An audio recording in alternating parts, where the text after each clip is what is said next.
profesi yang bisa dibilang cuan banyak tapi bisa dikerjain di rumah Ya. gitu kan ya.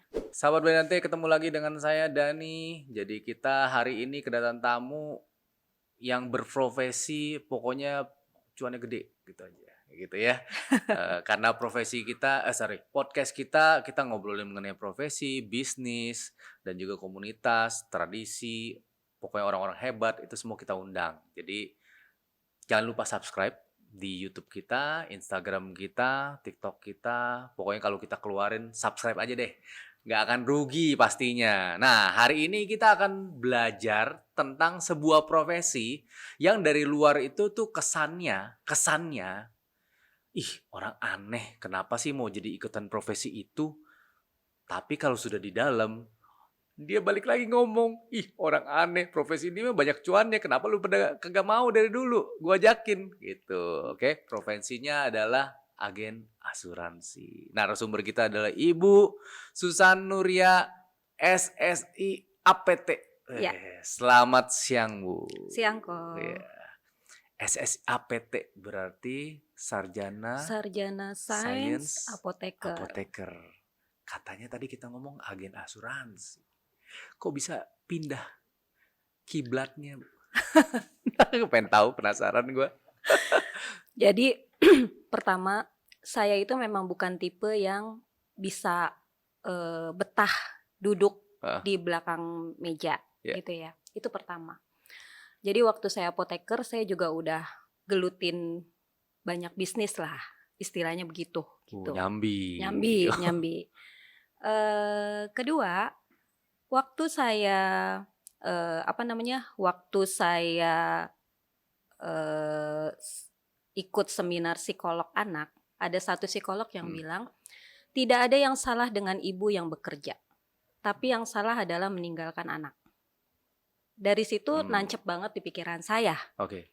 Karena memang selama ini saya pengen punya pekerjaan bisa dibilang yang cuannya banyak, tapi saya bisa kerjakan di rumah. Sampai saat ini saya belum menemukan gitu ya. Teman-teman saya yang pebisnis memang uangnya banyak, tapi balik lagi untuk ke keluarga itu justru waktunya sedikit, gitu ya. Sampai akhirnya saya sejak dengar quote dari ibu itu, saya benar-benar tanda kutip banyak berdoa. Saya pengen nih, gitu ya, punya profesi. Saya pengen punya profesi yang bisa dibilang cuan banyak tapi bisa dikerjain di rumah gitu kan ya. Terbebas waktu lah ya, maksudnya kita bisa ngatur waktunya gitu ya. Sampai akhirnya ada satu teman datang ke kantor, dia sih bilang, Susan kan apoteker, saya pengen survei tentang kesehatan, jadi nyambung. Oke. Begitu ternyata di balik survei itu ternyata menyadarkan saya pentingnya asuransi. Sampai akhirnya saya beli asuransi.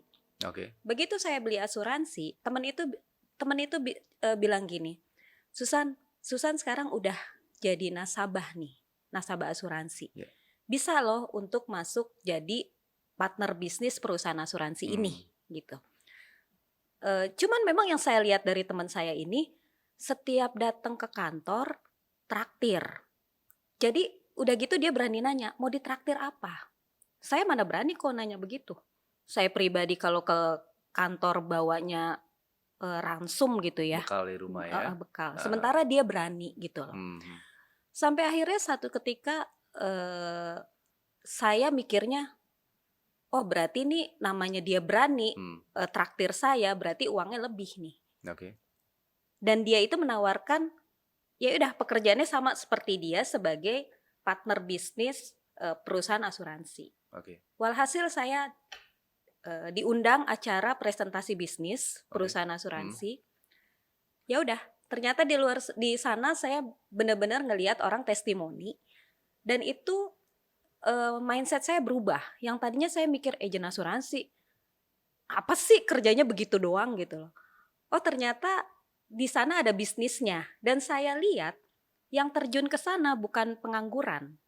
Di sana ada yang backgroundnya insinyur, backgroundnya dokter, ada juga karyawan bank. Jadi saya lihat, oh memang hanya orang-orang yang bisa melihat peluang ini nih yang Hmm. akhirnya terjun. Gitu sih kok awalnya seperti itu gitu loh. Awalnya dari situ. Nah, gue pengen penasaran dulu. Emang apoteker duitnya kecil? Kenapa apoteker duitnya gede?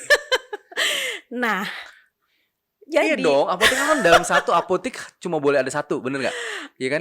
iya. Atau head ya? Gue juga nggak tahu sih. Maksudnya dia kan memang pokoknya apotek satu orang dan itu udah tergantung dia doang lah, gitu. Nah, jadi gini kok. Ini juga kenapa saya terjun maksudnya akhirnya saya apoteker itu Heeh. gara-gara mama saya. Oh, oke. Mama saya itu punya temen dan anaknya itu adalah apoteker. Dia bilang, itu anaknya temen mama enak banget, ke apotek hanya sebulan sekali Iya. dan duitnya banyak. Heeh. Walhasil saya dicemplungin lah ke situ, gitu ya. Ternyata yang dimaksud orang duitnya banyak, menurut dia tidak sama dengan menurut saya.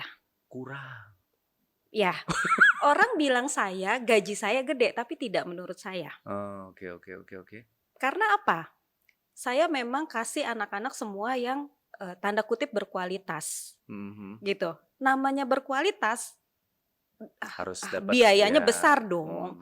Sementara dengan income saya sebagai apoteker, itu sangat nggak cukup. Sangat nggak cukup, gitu. Oke. Walhasil makanya saya juga ada ngerjain tanda kutip beberapa bisnis lah ya, Iya. gitu. Tapi balik lagi, namanya bisnis saya selalu kepentok sama modal. Saya pengen nih punya income segini, tapi modalnya harus segini. Saya nggak punya uang. Masa saya harus berhutang mulu sama bank gitu loh. Itu loh kendala saya waktu saya menjalankan bisnis. Oleh karena itu, begitu saya tahu tentang bisnis asuransi yang tidak pakai modal, saya hajar jalan. Oke. Gitu. Tapi sebenarnya kita juga bisnis yang kita omongin tadi berarti yang perlu modal adalah yang modalnya adalah uang. Bener nggak? Oke. Berarti kan modalnya kita sebut adalah modal adalah uang. Karena Betul. kita perlu lulusan juga nih. Betul. Aku beberapa saat di mana orang-orang kalau motivator ngomong bisnis tanpa modal, aku nggak percaya. Karena apa? Nggak mungkin. Pasti benar. Senggangannya kita juga mesti punya namanya Punyalah, beli modal, buat operasional. Iya, buat operasional, beli voucher Voucher handphone lah, iya, betul. bensin Buat lah, ya kan, bensin, buat makan kita sebelum benar. kita nyampe. Betul. Tapi ini minimum ya. Iya. Ini paling minim ya, Paling minim. dengan modal uang yang paling minim, tapi kita bisa jalan di bisnis asuransi Jadi ini. yang tadi saya maksud modal itu ya benar-benar modal usaha. Modal buat beli barang, disiapin, cari karyawan, nih kayak gitu ya. Oke. Nih seneng nih Bu kalau udah sejalan nih kita nih. Tapi gini, tetap kan dibilangin part time juga enggak ya. Kalau bisa asuransi gini ya. Setahu gue ya walaupun mereka ya yang tadi disebut ya gitu mengenai dokter lah, ini profesi banyak macam. Kalau udah lepas jabatannya langsung tiba-tiba langsung terjun kan juga nggak part time Bu, full time. Iya. Kan? Jadi awalnya saya juga part time. Awalnya saya part time. Coba-coba. Saya kasih waktu untuk diri saya. Saya 2 tahun pengen ngerjain profesi ini. Kalau memang ternyata tidak membuahkan hasil, ya udah, saya lepas gitu. Okay. Jadi walaupun saya part time, saya ngerjainnya dengan sungguh-sungguh. Saya ngerjain dengan sungguh-sungguh. Begitu pulang kerja, saya pasti ngerjain bisnis asuransi saya itu benar-benar sampai tengah malam. Dan itu tiap hari saya lakukan. Tiap hari dilakukan. Tiap hari saya lakukan. Walhasil dalam waktu setahun tanda kutip lah, udah kelihatan hasil dan saya berani resign. Oke. Saya berani resign. Dalam setahun sudah melebihi yang kemarin-kemarin. Sebenarnya belum melebihi. Oke. Karena saya berpikir gini, saya sadar diri, saya ngerjainnya cuma part time nih. Jadi uang yang saya dapat ya segini. Gitu. Sementara saya ngelihat teman-teman yang ngerjainnya full time, itu uangnya luar biasa, berlipat-lipat. Akhirnya saya memberanikan diri. Saya memberanikan diri untuk resign. Saya resign tahun 2011. 2011 resign. Saya resign. Sampai sekarang. Saya udah nggak punya kerjaan lain. Udah full time di sini lah udah ya. Full time di sini. Termasuk suami saya. Suami saya full time 2015. Sampai sekarang. 2011 ke sini udah 11 tahun. 11 tahun. 11 tahun terus ngeracunin, istilahnya ngeracunin suaminya. Ngeracunin untuk dapat duit yang lebih banyak ya Bu ya. Gitu. Tapi gini, kan awal-awal Bu Susan ini bukan orang-orang yang sering ketemu orang, bener nggak? Iya, Itu kan ketemu paling sales yang, "Bu, tolong bantu," betul, gitu. Paling gitu kan ya betul, untuk betul, apotik. Apotik betul. kan biasanya kayak Iya, gitu. betul, betul. Berat nggak sih untuk ke arah sana? Pertama, saya itu berpikir saya punya teman. Saya punya teman Mhm. dan itu memang jujur aja sih, saya nasabah memang gak banyak. Dan saya datengin temen, itu pun eh tanda kutip ya dengan cara survei juga tentang kesehatan. Oke, dengan cara yang Heeh. kemarin Ibu. Saya tidak seperti agent yang saya sekarang di asuransi, beli dong asuransi. Saya nggak gitu. Hard selling ya. Jadi saya tuh bener-bener dengan cara survei yang membuka pikiran orang sampai akhirnya dia mikir, oh ya benar ya, kalau nanti saya tutup usia gimana ya anak-anak. Kalau saya harus sakit berat, gimana ya biayanya, sampai akhirnya dia sendiri yang nanya. Oke Susan, seperti yang tadi Susan bilang, ini ada solusi nggak? Baru saya kasih solusi Oke. program yang sesuai gitu ya. Jadi saya itu memang datang ke temen, saya selalu bilang saya itu mau survei. Saya misalnya Kodani teman saya, saya bilang, "Kok, saya lagi deket kantor Koko. Makan siang bareng yuk kok." Okay. Udah dong, begitu makan siang bareng pasti Koko tanya dong, "Susan sekarang aktivitasnya apa?" Saya bilang, "Saya aktivitasnya sekarang hanya survei orang kok untuk tentang kesehatan." Kebenaran memang sesuai ya, background saya apoteker. Sehari saya harus survei minimal 10 orang. Koko boleh ya 1 orang? Okay. Nah, biasanya dari situ Koko udah lupa tuh kalau saya itu sebenarnya sebagai survei. Tapi ujung-ujungnya Koko malah nanya tentang program asuransi. Ya udah, dari situ saya dapat nasabah. Jadi sebenarnya nasabah saya nggak banyak kok. Nggak banyak. Cuman nasabah yang tidak banyak ini bener-bener saya telatenin. Oke. Apalagi kalau dia udah soal klaim, wah saya urus bener sampai dia puas. Begitu dia puas, pasti dia rekomen dong ke teman, ke saudara. Jadi sebenarnya saya itu sampai saat ini banyak nasabah dari rekomendasi dari nasabah saya. Dan rata-rata nasabah saya itu saya tarik sebagai tim saya. Gitu loh kok. Jadi pertama jadi nasabah, akhirnya jadi tim saya juga. Tapi maksudnya gini, pertanyaan yang pertamanya gitu, dari sikap yang kita hanya pasif ditawarin orang, dengan kita harus menawarkan dengan judulnya adalah ini, canggung nggak sih gitu loh? Awalnya kan canggung. Malu juga kan ya? Awalnya canggung, cuman memang langkah itu yang harus saya lakukan. Apa yang membuat, apa yang membuat Bu Susan tuh berpikir bahwa biar gue canggung, biar gue ini, gue terabas? Peluang income yang besar itu. Oke. Saya pengen punya income besar ya, harus itu yang saya jalanin. Kalau saya diem aja ya udah saya ngantor aja, saya duduk manis juga dapat gaji kok. Jadi motivasi utamanya adalah sebenarnya kesejahteraan keluarga. Ya kan, demi tadi kan Ibu cerita mengenai bahwa anak-anak saya mau kasih sesuatu yang terbaik, bukan yang ecek-ecek gitu kan ya. Dengan terbaik berarti gue butuh uang. Butuh uang, ini salah satu jalan. Ini salah satu jalan. Apapun kondisinya, ya gue harus belajar. Dan gue harus terabas. Toh nggak ada ruginya. Kayak gitu ya berarti. Jadi sebenarnya sih, yang menurut tadi Kodani bilang, kok bisa sih San yang tadinya pasif ke aktif? Segala sesuatu itu bisa dikerjain, asal kita belajar. Awalnya saya pertama ketemu orang buat survei itu saya gemeteran. Itu kelihatan banget saya gemeterannya. Padahal itu teman dekat saya. 1 lewat, akhirnya 2 gemetarnya rada hilang, sampai akhirnya 10 udah oke. Saya terus kerjain. Sampai akhirnya sekarang kalau saya nggak survei kayaknya saya nggak enak badan. Jadi udah jadi habit. Udah kayak habit ya. Gitu. Nah, dulu juga sama Bu. Kalau misalnya kita juga kan banyak teman-teman yang nggak pernah kontekan, tiba-tiba kontak. Sekarang gue bilang suka bercanda. Pilihannya 2, kalau lu telepon gue tiba-tiba dan lu pengen datang ke rumah gue, kalau nggak lu nawarin asuransi MLM. Yes, betul. Ya betul. Pilihannya 2. Nah, itu kan image-nya itu sebenarnya agak sedikit kurang baik, yes, ya kan, betul, di kalangan teman-teman. Apalagi jujur ngomong nih Bu ya, jujur ngomong, ini jadi curhat nih gue, nggak apa-apa ya. Nggak apa-apa. Tiba-tiba kalau kita nggak mau atau kita sudah punya teman itu dari pertamanya nguberin kita seakan-akan pengen menjalin hubungan lagi sama kita, malah hilang dan kadang-kadang suka nyinyir gitu. Nah itu kan jadi membuat profesi agen ini jadi seperti ya kurang baik ya. Apakah sebenarnya begitu atau enggak sih, Bu? Makanya kalau saya sih, kalau saya nih, saya bener-bener info ke orang itu, saya mikirnya ini program bagus loh. Dan itu buat kamu, bukan buat saya. Oke. Kalau kamu mau saya bantu, kalau nggak mau ya udah, it's nggak masalah sama saya. Yeah. Saya tuh begitu. Jadi sampai saat Oke. ini pun teman saya banyak. Yang nggak ikut pun juga Nggak tetap masalah. aja kan ya? Tapi ujung-ujungnya pasti nanya sama saya. Itu banyak banget nih teman Oke, kuliah. oke. Saya di asuransi udah lama gitu ya, udah berjalan lama. Baru dia bilang, Susan, saya punya asuransi loh. Ini, saya mau klaim, tapi agennya nggak ada. Susan bisa bantuin nggak? Saya bantuin. Jadi dengan kata lain, saya banyak banget nih bantuin nasabah orang. Saya bantuin.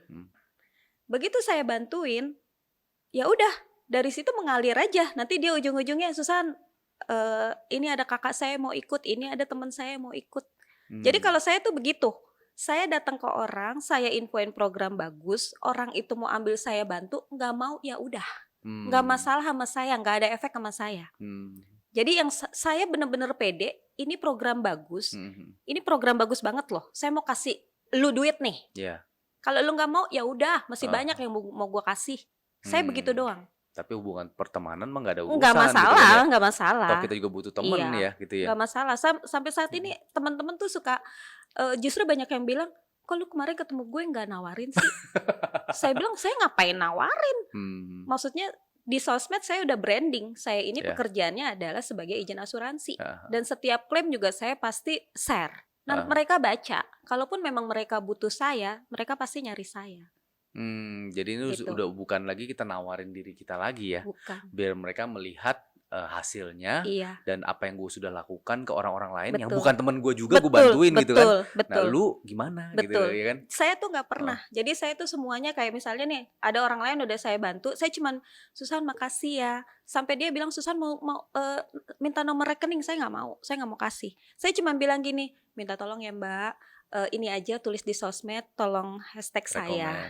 Saya cuman ngomong begitu gitu ya. Jadi dia paling juga terima kasih gitu-gitulah ya. Tapi intinya itu yang ngomong bukan saya loh, orang lain. Ya, gitu. testimoni ya. Testimoni. Kalau nanti dia tanya lagi rekening, kasih saya punya aja. Saya rela, Mbak. Saya hanya bantu dia gitu. Saya kemarin ada bantu nasabahnya, suaminya meninggal. Lumayan ya, dapat santunannya besar gitu. Dan dia bisa-bisanya bilang itu gitu. Saya cuman mikir gini, yaelah Bu, lu lebih perlu banget kali. Saya mah ngurusin kayak begini mah gampang. Emang kerjaan saya gitu loh. Disangkanya dia, aduh Susan makasih banget karena udah ngeluarin uang besar udah cair gitu. Tapi saya di luar sana mikirnya, itu kayaknya jairin uang besar susah. Menurut saya, ya elah kagak kali, kalau berkas sudah lengkap saya kirim juga cair gitu loh. Dan itu emang udah hak dia ya. Udah hak dia. Gitu. Nah sekarang kembali ke posisi agennya Bu ya, profesi agennya ini. Skill-skill apa yang kira-kira dibutuhin kalau untuk mau jadi berhasil? Jadi yang saya lihat, banyak yang daftar sebagai agen asuransi itu dari semua kalangan. Menurut saya, yang tadi saya bilang, pengusaha ada, dokter ada, pengacara ada. Bisa dibilang ini profesi yang bagus dong. Tapi ada nggak profesi yang bawah? Ada. Jujur saya kasih tahu. Tukang sampah pinggir jalan juga ada yang daftar. Tukang jamu juga ada. Tukang semir sepatu juga ada. Kita ini posisinya sama nih. Dari nol semua. Tinggal mau belajar apa enggak. Kebenaran di perusahaan asuransi saya itu ada semacam universitas. Itu ada kelasnya. Oh, ada belajarnya ya. Ada belajarnya, yang offline ada, yang online ada. Semuanya gratis, tinggal mau belajar apa enggak. Dari yang belajar tentang hard selling, soft selling, itu ada semua. Sampai tentang belajar attitude itu ada semua. Sekarang tinggal kita mau belajar apa enggak. Jadi jujur, yang tadi Ko Dani bilang, Susan dulu kan bisa dibilang pasif. Kenapa sekarang? Ya karena saya belajar. Saya belajar, akhirnya bisa gitu. Jadi kalau misalnya untuk begitu segala macam kalangan sebenarnya terbuka.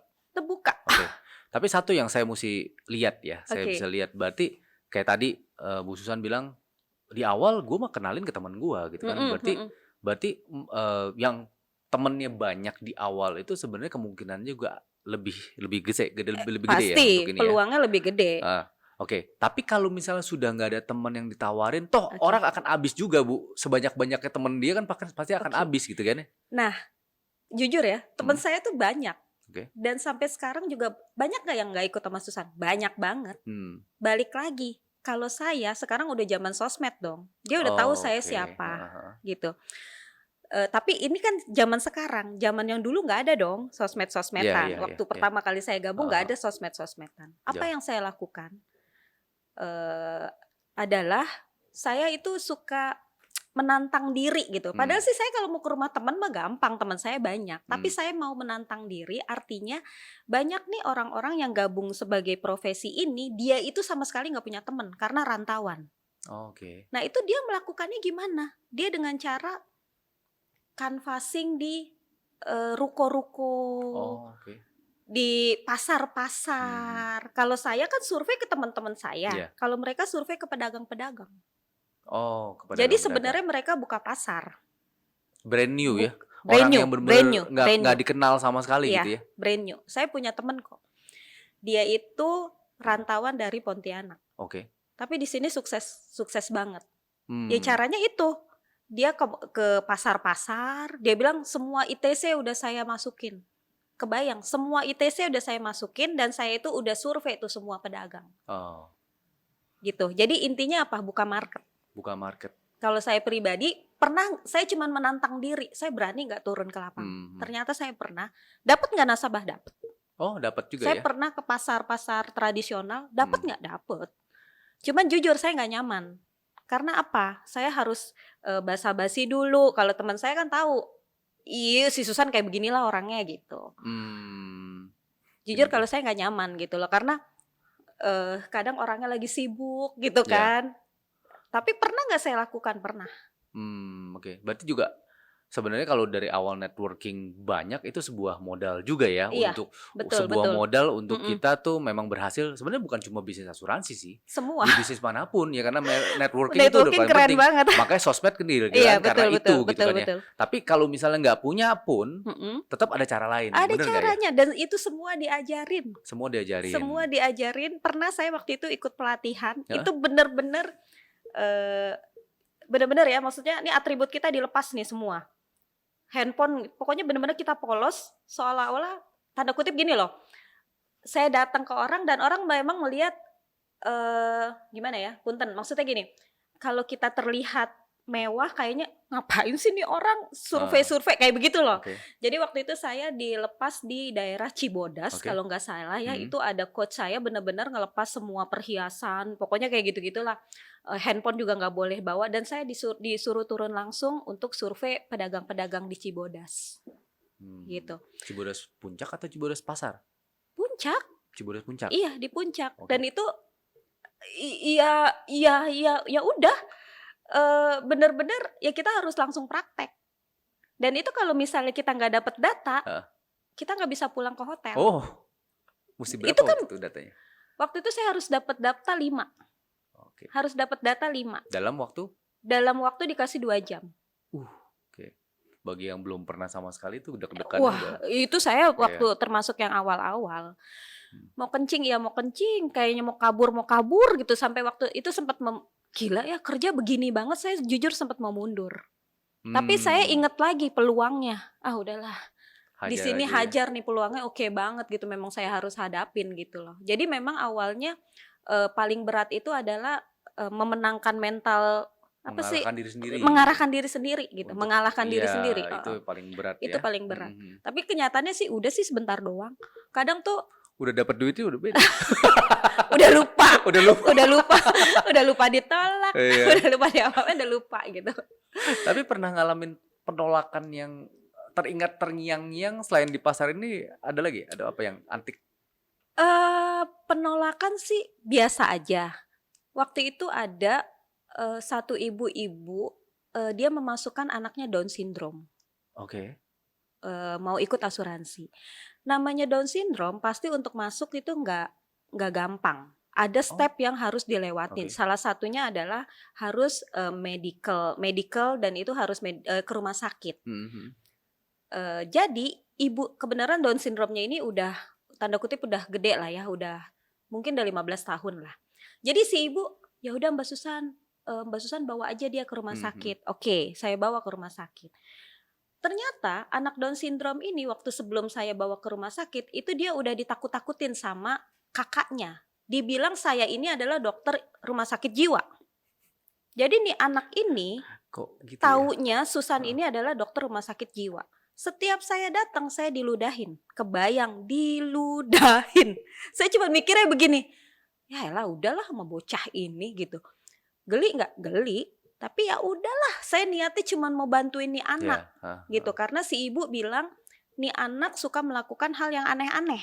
Suka naik sepeda tiba-tiba nyebrang ke jalan raya Mmm, gitu loh. Saya cuma mikirnya udahlah biar nih anak punya proteksi gitu mmm, kan.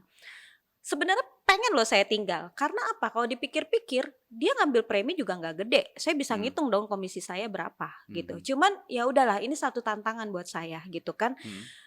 Masa sih saya mau ngelayanin orang yang preminya gede doang gitu, Iya, mungkin ini ujian juga dari iya, Tuhan, nih Susan nih lulus nggak nih ujian yang iya, ini heeh nih, heeh heeh. mungkin begitu. Akhirnya saya lakukan lah. Setiap datang saya diludahin. Begitu sampai dia, saya bawa ke rumah sakit, percaya kok dia loncat dari taksi. Untung taksinya dalam keadaan pelan. Sebelum berhenti ya masuk rumah sakitnya S ya? sebelum sebelum nyampe rumah Nyampe oh sebelum sakit nyampe? sebelum nyampe rumah sakit, kita kan untung masih jalannya masih di jalan kampung ya, jadi Heeh tuh heeh. taksi pelan gitu loh, itu orang loncat tuh anak, dan untung nggak kenapa-napa.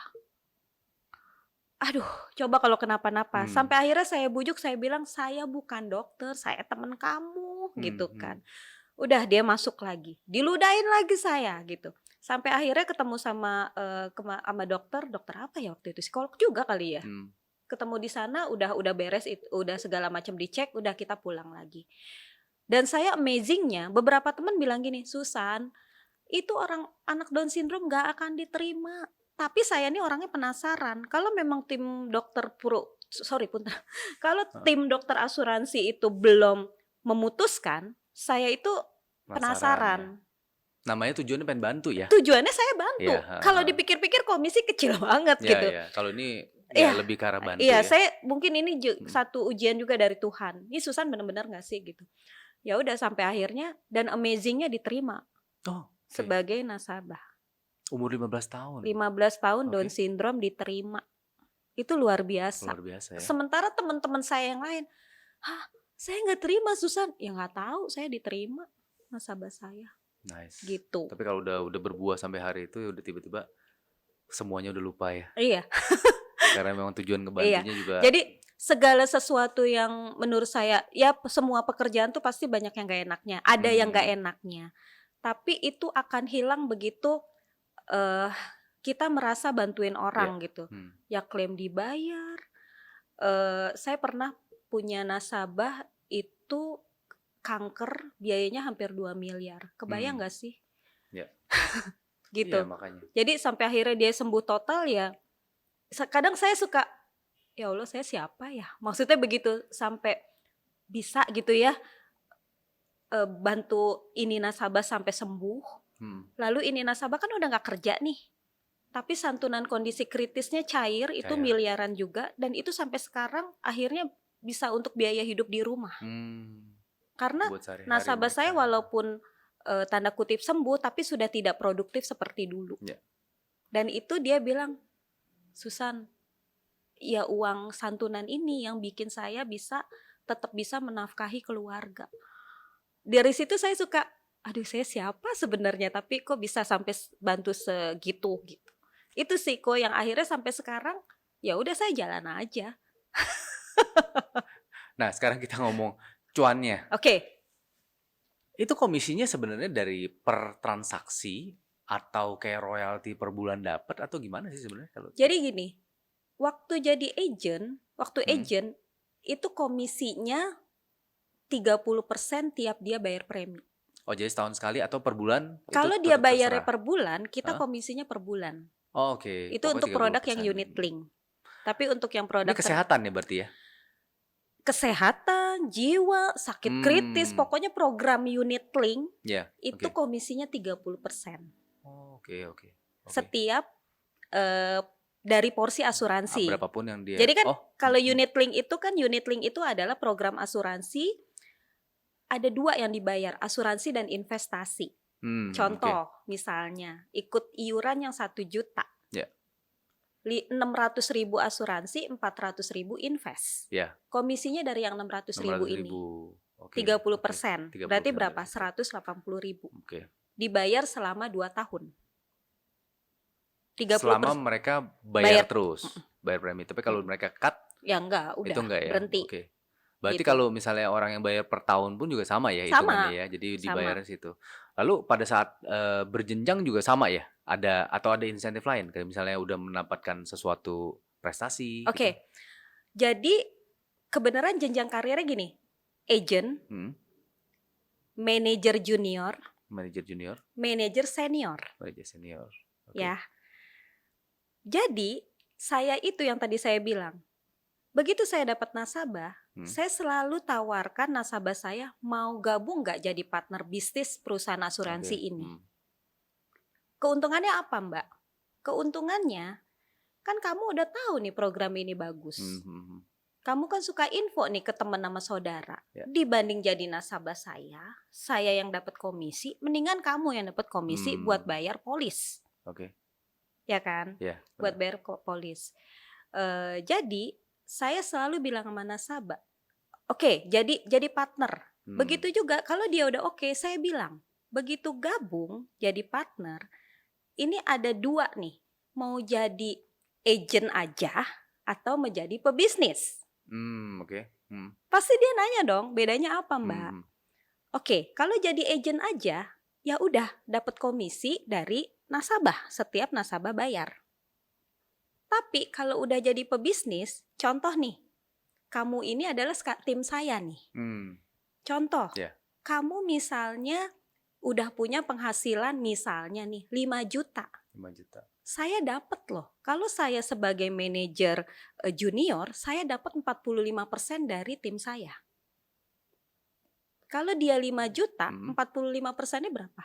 2 juta lebih kan 2 ya? juta lebih. Itu dari 1 tim loh. Kalau tim. saya punya 10 tim, apa enggak 20 jutaan? 1 tim berapa orang? Berapa aja. Oh, oke. Dibentuk pokoknya ini 1 tim gitu Saya ya. kebenaran sekarang udah punya di bawah saya itu manajer junior itu ada 5. Oke. Manajer junior 5. Manajer senior saya ada 1. Oke. Gitu. Kebenaran ya udah sekarang saya posisi ya manajer senior, tapi saya udah create manajer senior juga. Oke. Gitu. Oh, ada jenjangnya juga. Ada ya jenjangnya. Ya? Jadi tadi saya bilang, untuk yang manajer junior itu bisa dibilang passive income-nya adalah 45% dari tim. 45% dari income-nya tim. Okay. Contoh, income-nya tim total 10 juta misalnya. Manajer junior ini dapatnya 4,5 juta. Oh. Sendirian tuh ya? Dapat langsung ya? Dapat langsung. Makanya kan kalau timnya banyak, makin banyak dong. Okay. Itu kita ngomong di luar dia jual pribadi ya. Dijual komisi di luar komisi yang tadi. Okay.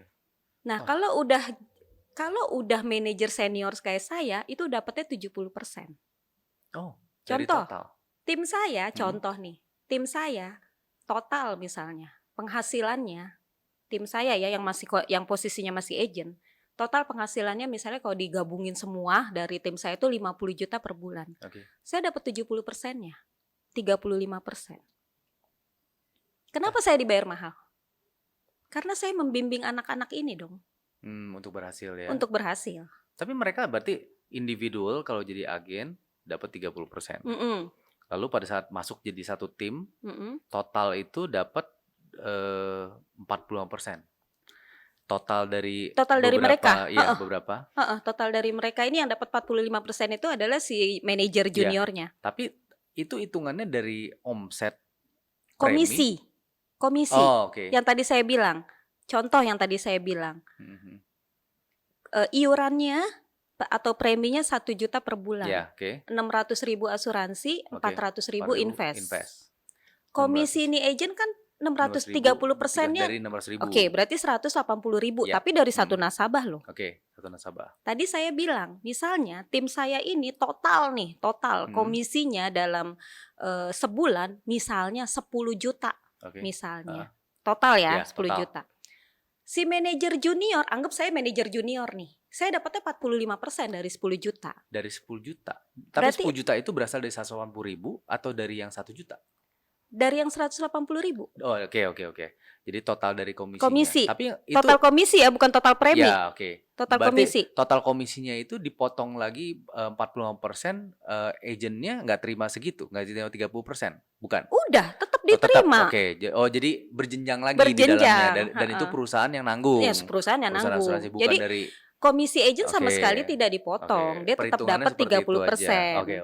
Oke. Iya, soalnya kebayangnya adalah kalau dipotong-potong perusahaannya untung apa gitu kan? Itu yang mindset. Iya. Oke. Nah, sekarang pertanyaan yang lumayan saya mikirin nih, Bu. karena sekarang kan BPJS banyak nih. Oke, Nat. Ya kan? Mm-mm. BPJS banyak. Nah, profesi agen asuransi itu mestinya kebabat dong ya dengan adanya BPJS Iya. ketenagakerjaan Iya. segalanya. Ha-ha. Sekarang gimana kondisinya? Gini ya, menurut saya. Jadi gini, bisa dilihat deh yang sudah pakai BPJS itu pelayanannya seperti apa. Oke. Kalau memang dia bisa terima dengan pelayanan seperti Hmm. itu, silakan pakai BPJS. Yang Oke. udah-udah, contoh saya pribadi. Saya namanya anak sakit, kemarin anak saya jatuh dari motor. Saya nggak bisa lah namanya nunggu-nunggu. Ya kan? Ya. Kalau pakai BPJS, Mesti ada. ya udah nunggu, sabar. Memang prosedurnya seperti Ya. itu. Makanya banyak teman-teman saya yang pakai BPJS, tetap dia mengeluarkan uang. Saya tanya, kenapa? Kan udah pakai BPJS, kenapa ngeluarin duit? Lama, Susan. Prosesnya. Ya. Sementara anak saya udah kesakitan, apa saya tega? Mendingan saya bayar pakai duit pribadi aja deh. Ya. Ya itu kalau pas lagi punya duit, kalau enggak. Oleh karena itu, sebenarnya asuransi kesehatan itu bisa dibilang sebagai pendamping BPJS. Bila memang saat sakit bisa dihandle oleh BPJS dengan cepat, Ya. itu bagus. Oke. Tapi tetap aja pasti ada selisih, ada yang tidak di-cover. Oh. Untuk yang tidak bisa di-cover, kalau punya asuransi kesehatan bisa klaim ke perusahaan asuransi. Noted ya. Sebagai pembantu lah ya, untuk membantu Untuk juga melengkapi. ya. Melengkapi ya. Jadi kalau saya bilang BPJS dan asuransi kesehatan ini untuk saling melengkapi. Oke. Tapi kalau dalam kondisinya, contoh kayak kemarin COVID, anak saya kena COVID nggak kena, dan saya sudah ngeliat untuk masuk rumah sakit dengan coveran Kemenkes itu antri panjang. Nggak mungkin dong saya anak udah sakit kudu antri gitu. Sementara saya punya asuransi kesehatan yang bisa langsung masuk. Ya. Dan saya bisa milih kamar, saya bisa milih dokter. Ada pilihan lah ya. Ada pilihan gitu oke. loh. Jadi BPJS bagus. Ya udah, maksudnya saya gini, kadang orang pakai BPJS kadang ya suka komentar yang negatif gitu ya. Maksud saya ya udah terima. Memang kondisinya seperti itu. Ya. Kalau memang pengen dapat kondisi yang lebih bagus, pakai asuransi kesehatan. Oke. Di rumah sakit kelihatan kok BPJS begini dengan asuransi kesehatan begini, Ya. itu kelihatan banget Ada gitu. jalurnya ya. Ada beda-beda jalurnya gitu. karena asuransi kesehatan kurang lebih sama dengan kita bayar pribadi. Kita bisa milih dokter, kita bisa milih rumah sakit, dan pasti pelayanannya pun lebih cepat gitu. Jadi balik lagi sih, ya kita maunya pelayanannya seperti apa. Kalau memang mau pengen pelayanan BPJS, ya udah it's okay, nggak apa-apa. Tapi ya jangan banyak komentar gitu. Iya sih memang. Berarti ya sebenarnya dibilang tergerus atau enggak pasti ada efek dikit lah ya. Iya. Ada efek karena ada orang yang mungkin nggak mau memilih ke arah bayar tiap bulan, Iya, ya kan mereka harus mau milihnya. Ya udah gue yang pemerintah punya Iya, lah gitu kan. Ya nggak masalah juga Pilihan gitu kan. sih, pilihan. Toh marketnya juga masih banyak. Masih banyak. Ya kan? Jadi masih banyak. oke. Kayaknya kita udah mesti udahan, Bu. Padahal masih banyak banget yang pengen saya ngobrolin gitu kan ya. Iya kok, makasih Tapi banyak. nanti kapan-kapan kita bisa ngobrol lagi Iya, lah iya. ya gitu ya. Thank you very much udah Thank you, datang, thank you. Bu. Oke, Thank you. buat sahabat Bedante kita nih ini sebenarnya sebuah peluang ya. Jadi sebuah profesi, sekali lagi kan Bedante itu be fun, be cuan, dan be inspire. Jadi bagi Anda yang memang pengen sesuatu yang cuan, sudah pasti di profesi ini ada, ya kan? Yang fun yaitu bisa memilih waktu kapanpun juga dilakukan, mau malam, mau pagi, milih temennya yang ditawarin siapa itu juga ada, gitu kan? Dan inspire ya ini bisa ngebantu orang banyak. Jadi Andalah sebagai inspiration buat mereka-mereka, ya begitu ya. Jadi ya salah satunya pilihan untuk agen asuransi yang tadi udah diobrolin bahwa memang juga mindset-mindset yang negatif itu sebenarnya itu di luar sana. Pasti ada Iya, oknum-oknum. betul. Cuma dengan pembelajaran dan memang harus belajar dan disediakan juga universitasnya untuk belajar, why not untuk dicoba. Iya, Bener ya betul. gitu ya Bu ya. Oke. Thank you very much Bu. Sekali lagi. Thank you. Thank you, Udah Ko Dani. ngobrolannya. Nah, sebelum kita tutup kita ada salam Bu. Kita ada salam, be fun, be cuan, be inspire. Nih tangannya kayak B gini loh. Oh, gini. Yang kiri yang melengkung. Kiri yang melengkung. Nah, Gini. itu yang kanan yang lurus gitu Oke, ya. gini ya. Oke, ya. Itu buat salam buat Bicuan, sahabat Bedante. Be fun, be cuan, be fun, be cuan, be be inspire. inspiring. Oke. Oke. Oke, sahabat Bedante, sekian dari kita. Jangan lupa subscribe YouTube kita, Instagram kita, TikTok kita, dan semuanya. Oke? Nah, Bedante, be fun, be cuan, be inspire.